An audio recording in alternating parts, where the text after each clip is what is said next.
Tahun lalu kita melarang ekspor boksit. Dan tahun ke depan kita akan mengkaji untuk beberapa komoditas lain termasuk timah, nggak boleh lagi kita ekspor barang mentah. Silakan teman-teman mau bangun investasi hilirisasi di dalam negeri. Sudah cukup negara kita ini dijajah oleh Belanda 3,5 abad, itu hanya untuk mengambil rempah-rempah dan bahan baku kita. Jangan kita sudah merdeka masih pula kita kirim barang mentah. Ya saya mohon maaf menceritakan ini bagian daripada sejarah. Kan ajaran Bapak Presiden Prabowo harus kita juga mengakui kekurangan kita, tapi juga harus kita mengakui kelemahan kita. Jangan kita masuk dalam lubang yang sama dari sebuah kesalahan masa lampau. Ini penting Bapak Ibu semua saya sampaikan. Jadi beberapa komoditas lain juga akan melakukan hal yang sama. Dengan kata lain bahwa kemarin saya sudah sepakat sama Pak Rosan sebagai Satgas Hilirisasi ada 18 komoditas yang kita sudah serahkan dan beliau sekarang menjalankan 2-3 bulan lagi ke depan. Dan kami ada membuat lagi beberapa komoditas lain untuk kita dorong. Semua produknya adalah untuk melahirkan substitusi impor. Ini captive market dalam negeri. Nah ini kesempatan perbankan untuk membiayai. Jangan sampai kalian tidak biayai lagi, nanti dikirain hilirisasi itu hanya nilai tambahnya dikuasai oleh teman-teman kita dari luar negeri. Saya pikir itu demikian Pak Menko, karena waktunya 10 menit selesai. Terima kasih. Terima kasih, luar biasa. Tepat 10 menit. Bapak Ibu yang kami hormati, mungkin masih ada dari Pak Dadan terkait dengan Badan Gizi Nasional yang tadi pagi Bapak Presiden tinjau, dan makan bergizi gratis ini menjadi program unggulan dan diharapkan ada multiplier efek bagi UMKM, bagi petani, maupun terhadap kontribusi terhadap pertumbuhan ekonomi. Waktu dan tempat kami persilakan.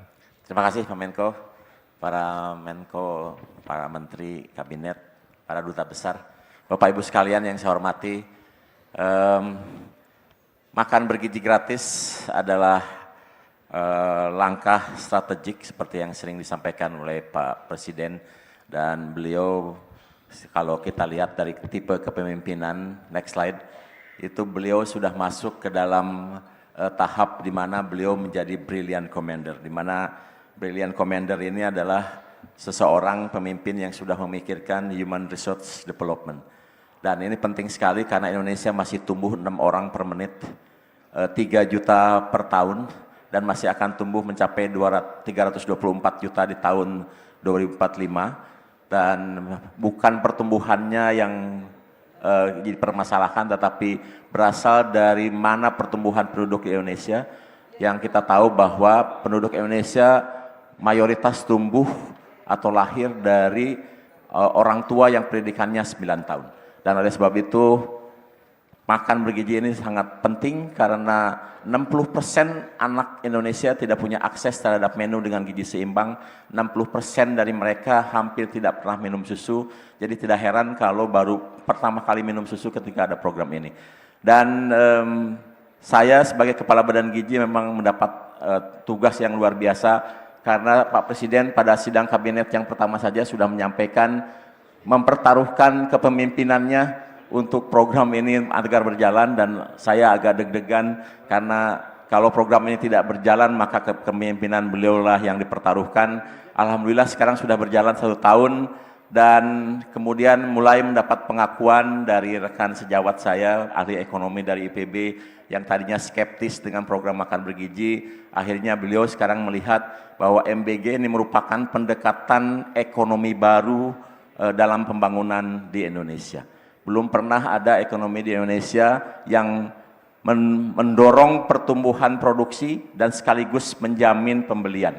Jadi ini sudah mulai terlihat, dan Axel van Trossenberg dari World Bank mengatakan investing in nutrition is a smart economic. Jadi menurut saya ini kebijakan yang sekarang diambil merupakan kebijakan yang luar biasa, dan kita lihat bahwa Badan Gizi sekarang berperan dalam 2 hal.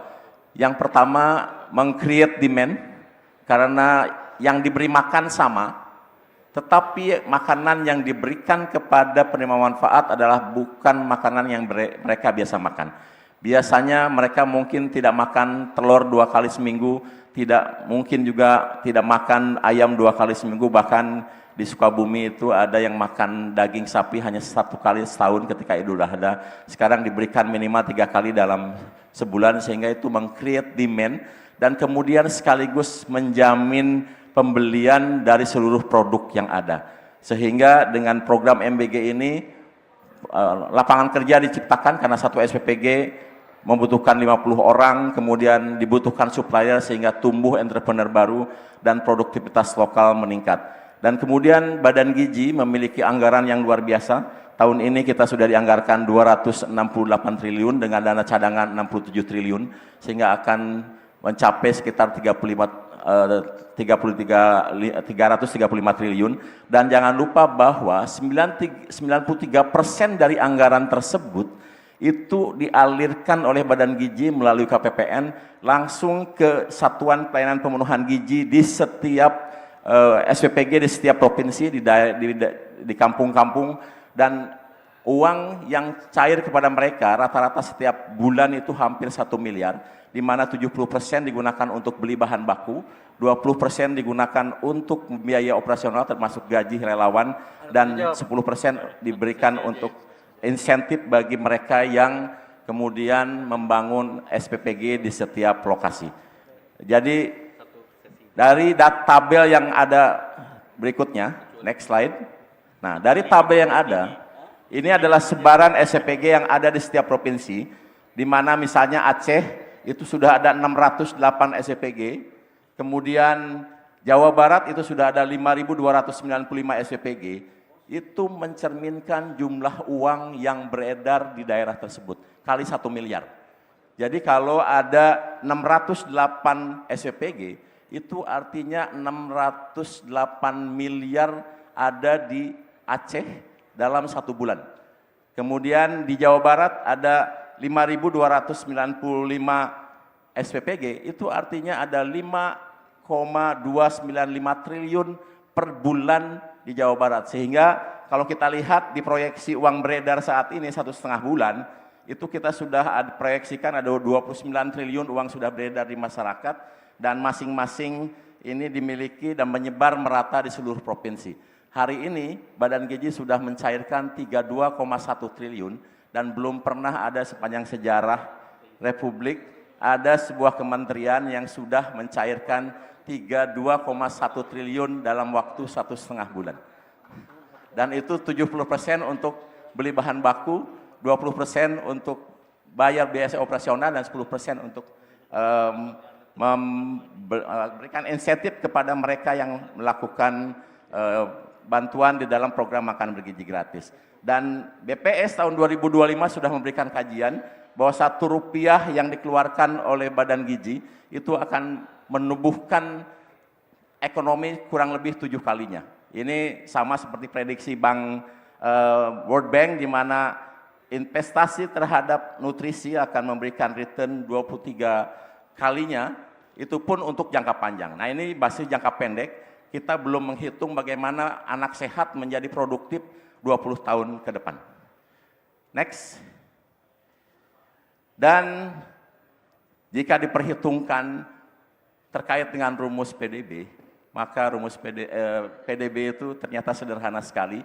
Consumption ditambah investment, ditambah dengan government spending, kemudian ditambah dengan ekspor dikurangi impor. Dan 3 faktor, yaitu consumption, kemudian investment, dan government spending didorong oleh program makan bergizi gratis, di mana dengan adanya makan bergizi gratis, kebutuhan akan telur naik, kebutuhan semua bahan pangan naik, karena untuk 1 SPPG saja, dengan memberi pisang saja, sekali ngasih makan pisang, itu 3.000 pisang. Itu artinya butuh 150 sisir. Kalau dalam tandan berarti 15 tandan, kalau dalam pohon berarti 15 pohon. 1 kali ngasih makan pisang, maka harus ada 15 pohon pisang. Kalau 2 kali seminggu artinya butuh 30 pohon pisang, 1 bulan 120 pohon pisang, 1 tahun 1.440 pohon pisang. 1 hektar ada 1.000 pisang, jadi dibutuhkan 1,5 hektar kebun pisang untuk satu SPPG. Kalau kita ngasih makan lele, 3.000 lele harus ada dalam sekali makan.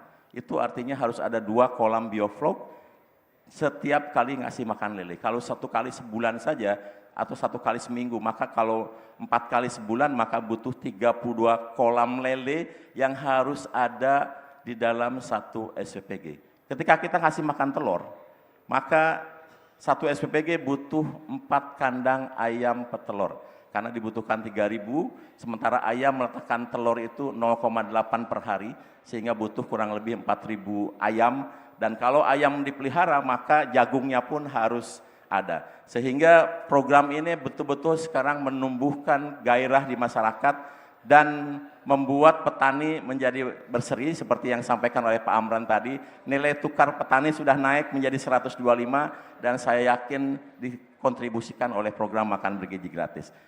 Ternyata program makan bergizi gratis tidak hanya menyasar produk-produk pertanian untuk menjadi bahan baku, tapi juga berdampak terhadap ekonomi lain. Selain sebelumnya, tolong tunjukkan satu slide sebelum ini. Ternyata dari data AHM, satu slide sebelumnya, kita melihat angka penjualan motor mencapai 4,9 juta tahun 2025 dan ini terdongkrak oleh program MBG. Kenapa? Karena saya dapat laporan di SPPG itu pegawainya sekarang 60% beli motor. Jadi kalau ada 50 orang kali 60% artinya 30 orang beli motor sehingga motornya naik. Kemudian juga berdampak terhadap salah satu merek mobil yang sedang beredar di masyarakat dan itu populer, yang selama ini mungkin tidak laku karena satu SPPG butuh 2 mobil. Kalau sekarang sudah ada 23.000 SPPG, itu artinya dibutuhkan 46.000 mobil jenis itu dan sekarang termasuk mobil yang sulit dicari. Kemudian juga petani hidroponik senang karena naik omsetnya 100%. Kemudian ada pengusaha tahu yang sudah hampir bangkrut sekarang bangkit kembali. Dan kemudian ada juga sekarang pabrik-pabrik susu atau peternak susu di Boyolali, di Bandung sudah membuat susu pasteurisasi dan juga mereka sudah membuat satu cold storage yang bisa memasok kebutuhan susu di mana satu SPPG setiap hari butuh 450 liter susu. Terima kasih. Wassalamualaikum warahmatullahi wabarakatuh.